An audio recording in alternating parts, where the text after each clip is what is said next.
Hi, my name is Rory, aka Deeplink Audio, and this is the cooperator.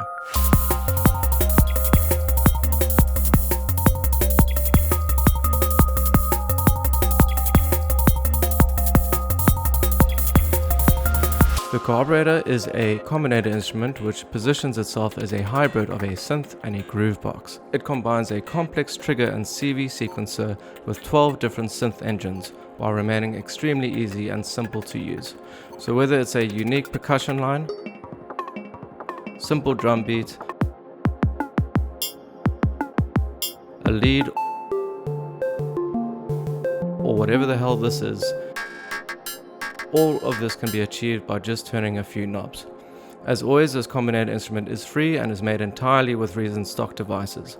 If you'd like over 100 presets, including 4 construction kits, or simply have enjoyed any of the other combinators that I've made, then please consider supporting. Right, that's it for the intro. Watch to learn a little bit about how this combinator works, as well as a walkthrough of its features. So at the heart of this device is a beat map player, but it's used in a very different way than you might expect. With a single knob, the pattern parameter explores both the X and Y positions within a single map. The map then changes, resets position, and continues exploring. Traditionally, each note would be sent to a different drum channel. However, in this case, I am treating all the notes as simply gate and velocity data, CV 1, 2, 3, and 4. So which CV should trigger the instrument, and where should the rest of all these other CV signals go? Well, I couldn't decide either, so I created the routing and modulation section. These CV signals go through a couple Thor devices which act as switches. With the routing parameter, you permutate through each of the possible routing variation, while at the same time switching between which CV is used as the gate.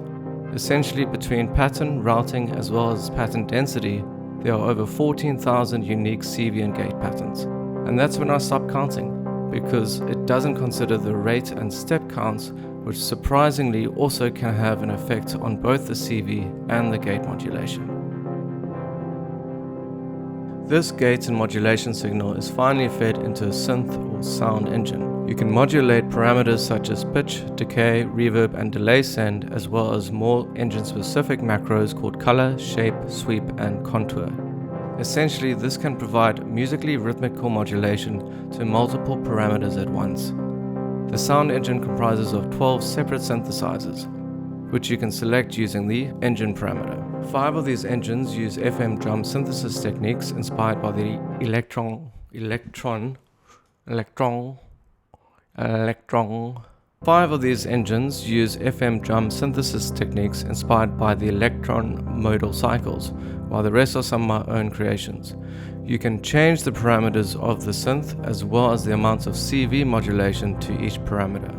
You can also have the built-in sequencer modulate the engine selection itself. Finally, at the output section, we have a bipolar distortion knob to add some bit crushing or regular old distortion, a low pass and high pass filter, as well as reverb and delay settings. Both of these send effects feature a trigger gate, creating either a gated reverb or a beat repeater effect. So those are the 4 sections. You can start along the path wherever you like, and where you end up, well, no one really knows. It's really a happy accident kind of device with a focus on sound exploration. Or you can just simply turn the internal sequencer off and use this device like a regular synth. And that's it for today's episode of Wild Shit No One Else Is Doing with Reason. Feel free to ask any questions in the comments. Otherwise, until next time, bye bye.